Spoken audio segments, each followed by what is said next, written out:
You guys, do not buy your mother cut flowers.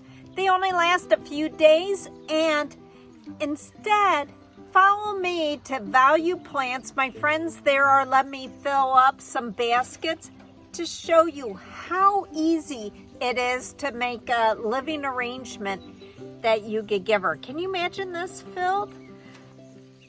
It's so much better. And also, I did 3 days of baskets, a DIY basket that I made with perennials, and those last for years to come. So let's go.